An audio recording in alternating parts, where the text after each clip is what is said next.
All right, folks. Okay. I'm sorry, Alexander. So we just about starting. So I put my mic on mute.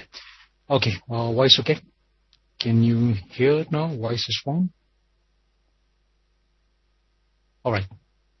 Okay. Let's go right ahead. Let's start off with our series of indicators. Well, before we start, I'd just like to go over the fact that from next week onwards, I will be in London for my workshop. And for those of you who are in FX Street, for those of you who are in London and are part of the FX Street meetup group, I'm also doing a presentation with the FX Street meetup group. It would be great to meet you folks personally. I will be there at the meetup group on 7th of November. I'm participating in the World Money Show, which is on 8th to 10th November. So I've got 3 events on the World Money Show.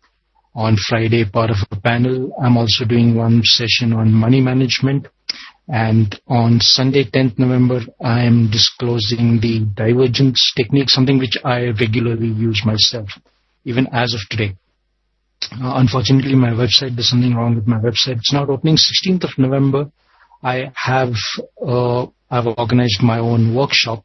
There you go. It's called the Trend Flow Workshop, which is something I would, there is a part of moving averages in that which I want to discuss today. That is one of the reasons why I chose the moving averages, and we'll just go over that. So in London, from 7th, event on 7th November, 8th November, 10th November, 16th November. In between, also looking at some FX bootcamp or personal mentorship due to some inquiries. I'm conducting some personal mentorship, one-to-one courses from our office in the London Institute of Financial Trading. Anybody who is interested, of course, can very well join me or send me an email. All right, let's start off with moving averages. Now, this is the part of our series of indicators, using indicators correctly. Let me first start off with saying that all indicators are lagging, right? So price is ultimately the leading factor, and any indicator, if you use in the conventional way, which most of the traders use, you will probably get into a trade when half of the trend is almost finished, which is pretty late. And among all of them, the moving averages, I find the moving averages to be the most lagging indicator, especially the way the traders use them. Let me just briefly recap what we looked at. We looked at Bollinger Bands, the best way to use Bollinger Bands. We looked at the slow stochastic, which comes back to divergence. The slow stochastic is best used for looking at divergence. As you can see on my screen here, I do have a stochastic indicator with a standard setting which I use on all the time frames to determine divergence. This is one example that I want to go over right now. Combining the divergence vis-a-vis the moving averages. We had a look at the RSI, a unique way of looking or trading the RSI by plotting trend lines on the RSI. We had a look at the MACD by looking at, again, a different way of trading using the histogram bars of the MACD. Right, so now we are looking at the moving averages. Now, moving averages by themselves can be effective. They are effective, once again, if used properly. Let me just first go over the most conventional way that most traders tend to use the moving averages, which is the crossover. Going back again to the fact that what I repeat in each and every session that we have covered on the indicators, that never ever use indicators to decide your trading parameters, which simply means that you cannot decide on the entry of a trade or the exit of a trade or even a stop loss level of a trade based on your indicators, because it's going to give you the wrong picture. Just let's be very clear about that. And if you're going to use the moving average, well, it's going to get you into a trend, or it's going to get you a lagging way of looking at the price. Now, this is a standard crossover. I never use the moving averages. In a sense, not in the conventional way. I'll show you some different ways today to use the moving averages, which are much more effective than these standard crossovers. Now, this is one standard crossover using 50 moving average and a 13 moving average. A lot of traders look at the moving average is that if you have a crossover, right? You have a moving average crossing over, like the 13 moving average crosses over the 50 moving average, you should go long. Yes, in this case, it's good. It gives you signal. Or you have the 13 moving average moving below here, you should go short over here. Now, if you look at it in hindsight, everything really looks good. If you look at it, of course, whenever there's a crossover, there's been a decent movement. Here also, you do have a decent movement.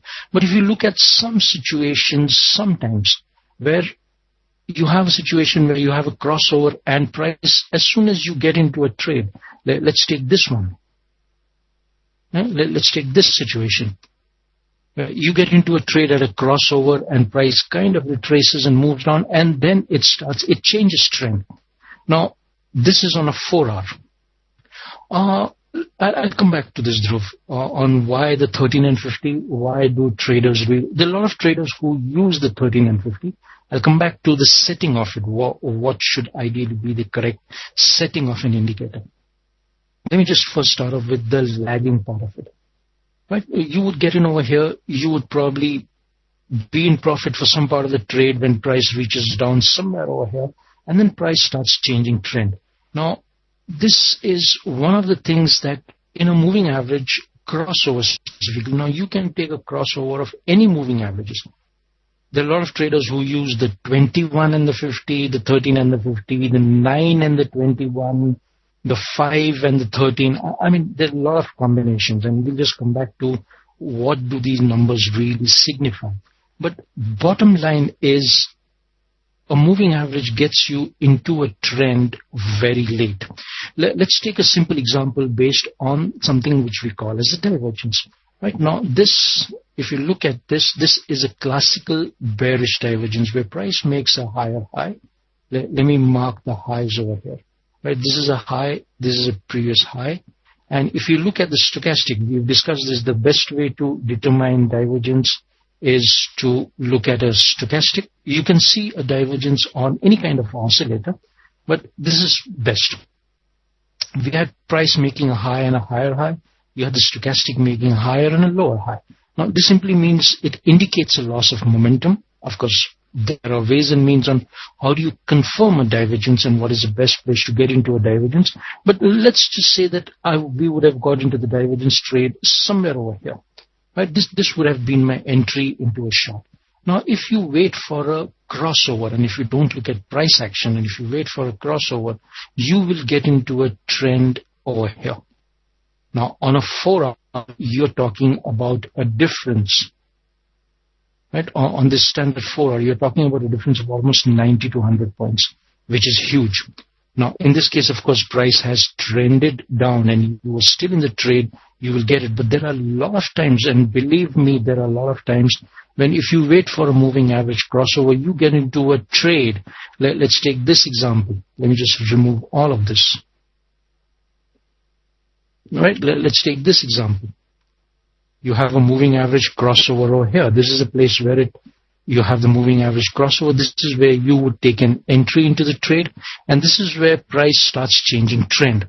Time factor. I'm just looking at the time factor. What you would have got is probably a move from here to down here, right? Which is roughly, let's talk about, again, we're looking at the 4 hours. We're talking about 80 odd points.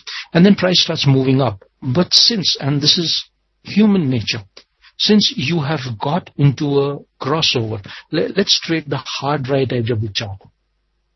You don't know what's going to happen after this, right? You've got into a moving average crossover. You expect price to turn bearish because price has crossed not only the slow average, even the fast average. So if first price crosses the 13 moving average, which is an indication of change of trend. Then it crosses the 50 moving average and you say, oh, this looks good. I mean, price has changed trend. It's bearish. So you enter, you wait for a signal and you enter on the crossover. And price starts moving down. Here, price starts to trend up again. At this stage, most of the traders, the new traders, I would say, this is where the traders lose money, is they are hoping against hope. Oh, the moving average crossover is good. So obviously, this is just a pullback. And of course, price is going to continue towards the downside. Let me just write it up. And you wait for some time. And boom, it moves up. It moves up not only above the 200 moving average. Obviously, the strong move takes out your stop. So more likely than not, your profitable trade turns into a losing trade. Now, believe me, in a moving average crossover, this happens quite a lot because moving average by themselves are very lagging if you use the crossover. Right? Now, the best way of using a moving average, let me go to this one. Now, this is a 200 simple moving average. A 200 simple moving average is a very important moving average for the simple reason that a lot of traders look at it. Institutional traders, institutes, large funds, they look at the 200 moving average. Now, this sometime earlier, maybe last year, I had discussed one 200 moving average strategy, which is a very unique and very, very effective. Probably if you do a Google search on it, you will get a 200 moving average strategy, which is very effective. What I did, of course, was take it one step forward and put down a precise trading plan to it. Where do you enter? What are your exits? But coming back to thing, I have seen hedge funds, large institutional traders who have black box systems based on the 200 moving average, that they simply look at the 200 moving average on the daily. If price is above, you go long. If price is below, you go short. Now, let's come back to the question as to what are the numbers? Why is the 200 moving average so important? Well, technically, most of the traders look at it because it's considered to be a yearly moving average. Now, out of 365 days in a year, if you take into account the weekends which are closed and the holidays, let's say Christmas and New Year's and some other, you have the Labor Day and you have the Independence Day, you have all these holidays. On an average, you have working of about 200 working days in a year. Right, so this 200 days in a year is considered to be a yearly moving average. Right, Mike? Okay, thank you. So most of the institutes look at this. Now, why does price react around it? It's because a lot of traders are looking at it. Now, if you, as a simple experiment, if you take the 200 moving average, plot it on the daily and on the 4 hours, even on the 1 hour, very effective. But on the daily and the 4 hours, you will see that it often acts as a very strong level of support resistance. So one of the ways of using a moving average is look at it as a level of support resistance. Right now, the Aussie, same thing. If you remember, we looked at the Aussie here, right? We looked at the bearish divergence on the 4 hour. Now, bearish divergence was confirmed by price hitting the 200 moving average and finding resistance and getting rejected. Can you see this? Exactly over that. Now, if you just go back, on average, on a lot of currencies, you will see the 200 moving average often acts as a very strong level of support and resistance on the daily and even on the 4 hour. Look at this on the 4 hour. It's right now on a support, a very, very strong support. After the divergence that we looked at, price came and found support exactly at the 200 moving average. Right? If you look at this, there are a lot of times, of course it doesn't work all the time, but there are a lot of times when price reacts around the 200 moving average. And once again, the reason for it is because a lot of traders are following the moving average. So it's a kind of a self-fulfilling prophecy. As soon as price approaches the 200 moving average, there are a lot of traders who expect a reaction over there, and they tend to take positions based on that reaction. So it becomes a kind of a self-fulfilling thing. And the 200 moving average, believe me, works. For the simple reason, as I said, that a lot of institutional traders are following the big money, what they call as the big dogs or the big guns, as they call. I find the concept very funny. But I honestly find the concept, I can imagine a room where you have these dogs sitting with their cigars in their mouth and controlling the market. Well, it doesn't happen like that. You have the big guns controlling the market. They're the institutional traders. Nobody can really control the market. But if you have the large funds, if you have the volumes basing their systems on this, obviously the market has some effect to it. Yes, Nicholas. Nicholas just made a comment that he's been using the 200 and the 100 moving average on the 1 hour chart. Very effective. It does. See, if you use the moving average, but let's just get into this a little more. Do not, the first and foremost is do not try and use a crossover to enter your trading parameters. Right? Use it. Now, the first effective way of using a moving average is to look for a level of support resistance, which generally works on higher term time frames. On smaller time frames like the 5 minutes and the 15 minutes, there is a lot of noise in the market. So you will not find the correct levels of support resistance. 4 hours and above is ideal. 1 hour also, as Nicholas says, it does work. Well, it does work. That's one of the first things. So use the moving average for levels of support resistance. Secondly, use a moving average to define a trend. It's just as simple as that. Looking at this, a 200 moving average is a yearly moving average. Now, if the 200 moving average is flat, this is a situation where it's flat. That means price is not trending. Just keep it as simple as that, that you have a trend. The possibility of profits increase when you enter a trend. If price is flat, then try not to trade it. Now, this works on all time frames. Let's take this on the 1 hour. Now, on the 1 hour, this is a 200 moving average. You can see it's got a decent slope. Now, this is a pretty decent slope. So, which means it tells me that there is an uptrend to this. And you can see the levels of support also on this one. Right now, you can see it's slightly moving towards the downside. So, here, ideally, looking at the slope of the moving average, I would tend to remain short if I'm trading on this particular time frame. Now, there is a lot of difference. On every time frame, you might get a different trend. So you define your time frame, what time frame you're looking at, and based on that, you decide. So on the 1 hour right now, I can see the moving average is dipping down. I would ideally want to remain short. So what I would do, that now the price is moving up, I would wait for it to find resistance somewhere. If it does and starts turning down, then that becomes a high probability trade. Right, now let's take this on the 15-minute time frame, just as an example. As an example, on the 15-minute time frame, you look at this. Right, let's just zoom this out a little.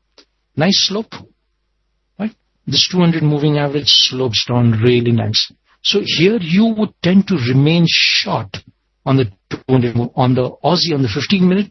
On the 15-minute, it's crossed this one, but the price is crossed. Remember, the crossover does not really mean too much. Has the 200 moving average started to slope up? It's not. Till the time it doesn't, do not think about longs. So that's one more thing.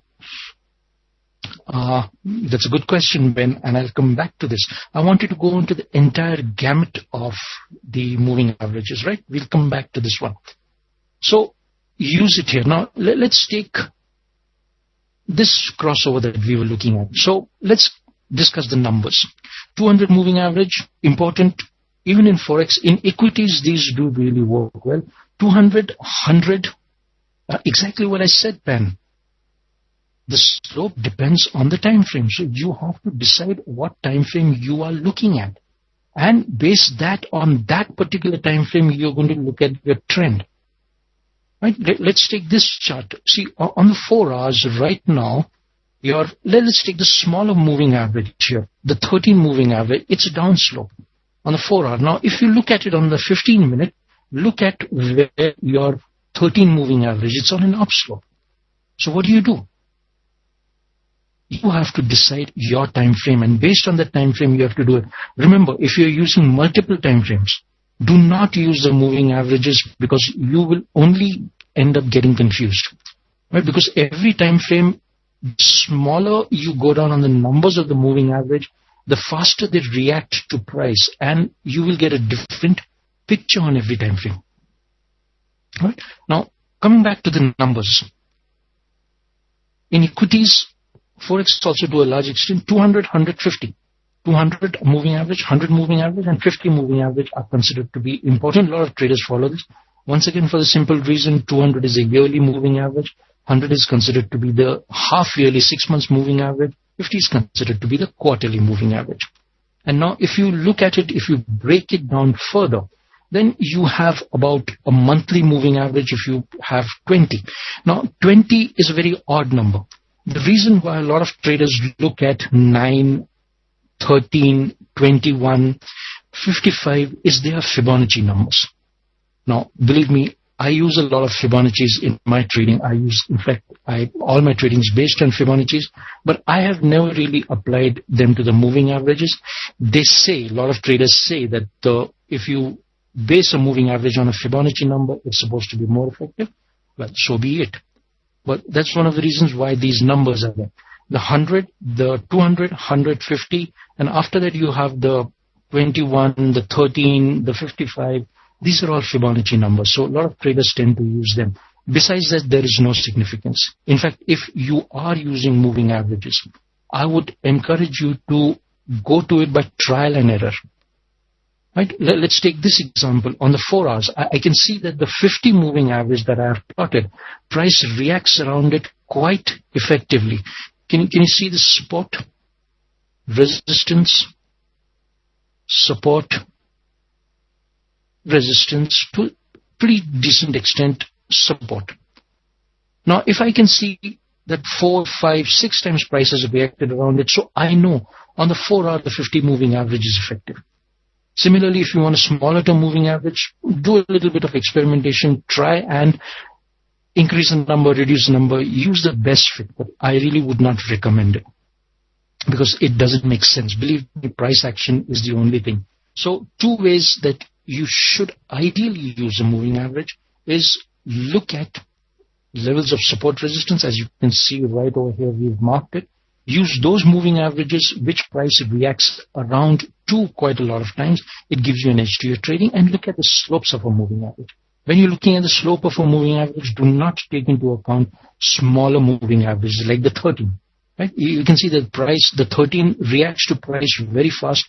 So the slope really doesn't make sense. Use those moving averages which the institutes follow. So in this way, your 200, 150 are the good ones to follow for levels of support resistance and for slopes. Otherwise, they're all very, very lagging. Right? So 200 moving averages. Now, let me, before I come back to whether it should be, the moving average should be plotted on the close of price, the open of price, the high of price, the low of price. Well, I have one simple concept on all indicators. Do not play around with the settings. Most of the moving averages by default are calculated on the close. Keep it on the close. Because the minute, there is no end to it. If you start calculating it on the open, calculating it on close, calculating it on the high or the low, you will get a lot of different permutation combinations, and each of them may be effective, may not be effective. You just end up getting confused. But once again, I want to come back to this because there is one particular method which I use, which I will be using for my workshop. I call it the trend flow indicator, and we'll just come back to that in a moment. Let me take one example. Right now, I want to show you on the Canadian dollar. I'm looking at one harmonic pattern. Right now, based on my concept of the harmonics, price has found resistance at a 78.6 level. I'm expecting a move down. So we are, as you can see here, we are already in a sell over here. I'm looking for price to move down. Let's take this vis-a-vis the moving averages. Right? This is on a daily time frame. Let's take, let me just remove these. Let me take the Canadian dollar on the daily. Now, what I have done is my harmonics are based on price action. If I take the Canadian dollar based on the moving average crossover and I base it on the daily, what do I get? Let's just zoom it inside. I just wanted to show you this because this is really important. We had, let me zoom it inside a little more. We got a moving average crossover right over here, just 2 bars before. And what happened? Fibonacci levels, the levels that I follow, this is a level of support resistance. Price has stopped at exactly at a 78.6. Now, of course, it may not.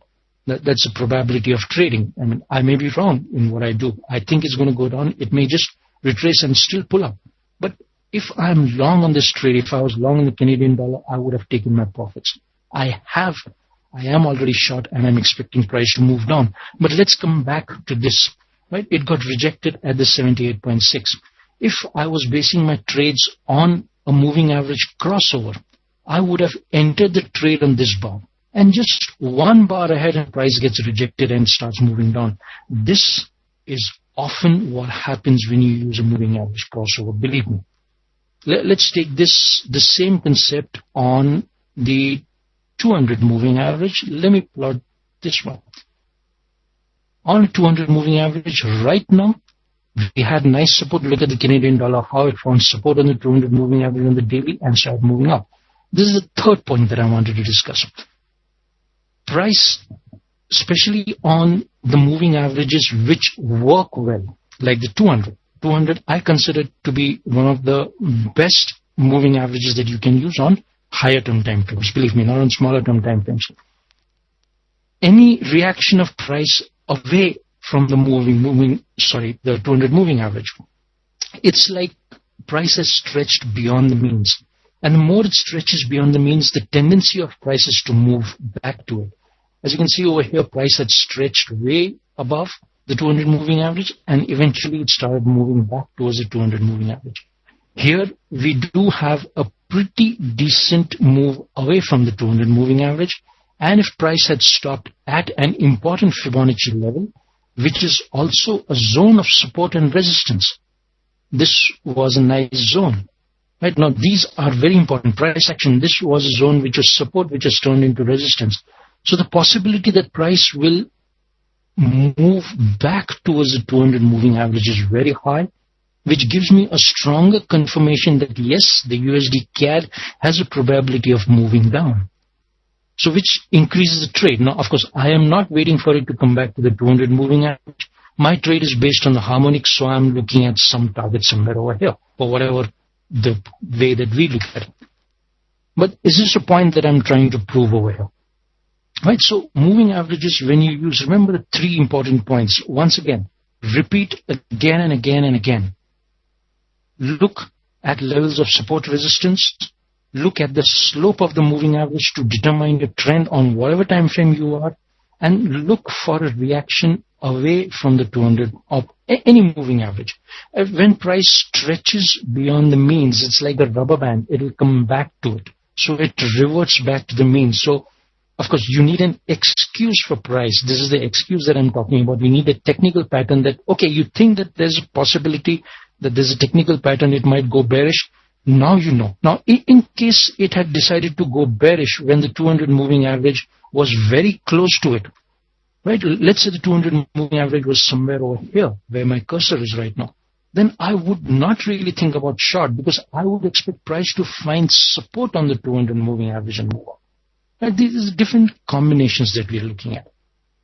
Okay, last point. I do hope this helped you understand the moving averages a little more. Last point. Now, in the workshop that I'm doing on the 16th of November in London, I have a system which I call as a trend flow strategy. Now, this is what it is. This is a combination of three different indicators. Now, believe me, I'm not much to use indicators, but over the years of my trading, I have devised these. I don't think so, bullish pips. I don't think this is recorded. Right? Over the years. Oh, it is. Oh, great. That's nice. Thank you. Thank you, Mohan. I have devised these indicators. There are two indicators which are proprietary, which I will be giving away during my workshop. One is these zones of, I call it the Fib Forex support resistance. You see these bars over here? You have strong moves. The other one is this double stochastic indicator, which is based on certain calculations that I have, and I have combined it with moving averages. Now, what are these moving averages? What I've done, see, everything has a purpose. I use three moving averages over here. There are two moving averages, the ones which are formed on bands. They are the same moving averages which are calculated. One is calculated on the high, one is calculated on the low. So it forms a band. And the dark blue one is a regular exponential moving average. Now, each of them has a purpose. I'm not using moving averages just for the sake of moving averages. The simple fact is, one of the most simple things, when this channel is flat, do not trade. When price is inside the channel, do not trade. When price is inside the channel. When price comes out of the channel and the exponential moving average also moves out of the channel, it is an indication of a very strong move which is coming up. And I take a confirmation from my indicator, my proprietary indicator, which has already given me a sell over here. and my stochastics are showing me bearish momentum. So I have three factors going for me. Now, if I'm using this particular system right over here, it gives me a higher probability. Now, my point over here is all indicators, this is what we've been covering in all the last 4-5 sessions over here, is use the indicators but use them correctly. So I have looked at the characteristics of the indicators and tried to make the best use of them. You can do the same.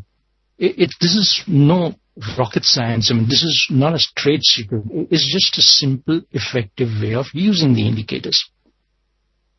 All right, folks. So I think that was about it. I hope this moving averages helped you understand a lot about it, and I hope you can use them properly. If you have any questions, feel free to ask. You want any more information, this is my email. Please feel free to email me at any given time. I will always reply back. If you are in London, I would like to meet up with you. Come over to the World Money Show, participate in my workshop, come up to the FX Street meetup presentation. It's always nice to meet. I always look forward to meeting all the traders in person. I make friends very fast. All right. Well, thank you very much. Oh, absolutely, Vedan. In fact, higher the time frame, if you use these concepts, that if you look at levels of support resistance and the slope of a moving average, they are much more effective on higher term time frames, weekly and monthly as well. I always recommend using indicators on higher term time frames. Bullish pips. Well, how do you get to? Oh, you just drag it. Let me just show this to you. It's a MetaTrader thing. Right now, I have one stochastic over here. If I need to put another indicator, let's say I need to put the oscillator RSI over here. Right? I just take this RSI and I drag it down into this window. There you have two of them. Voila, magic. All right, bullish pips. I hope you got that. No, Dhruv, no. Let's not take that as a gospel truth. When price is moving away from the moving average, when it stretches beyond the moving average, it tends to revert back to the mean. But you need, if you have a technical pattern telling you that price is ready to move down, then it will tend to come towards the moving average. It's not necessary that once it starts moving away, it's going to come down. No. Right? Forex tends to trend a lot, and price might just keep moving away and away and away. All right? Let's be very straight about that.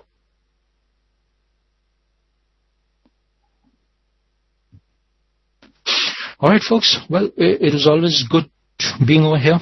Anybody has any questions, feel free to send me an email. You have an email.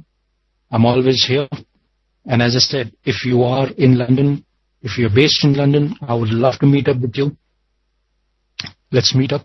I'll be in London for about almost a month or so.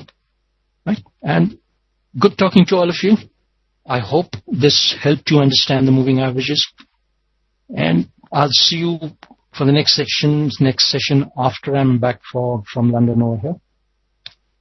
Bullish pips, I was in Singapore a year back for one of my workshops. I organized one workshop. I don't know whether I don't remember telling you about it, or maybe I didn't have your email address, but next year again in Feb sometime there is a schedule for another workshop in Singapore. I'll let you know about it.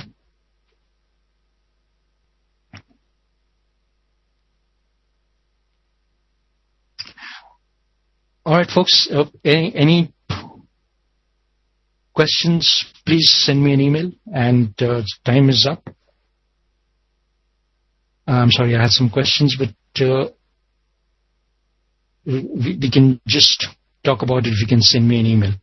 All right, I think time is up over here. I have to leave, and I'll see you folks later. Well, have a good trading week. Have a nice weekend.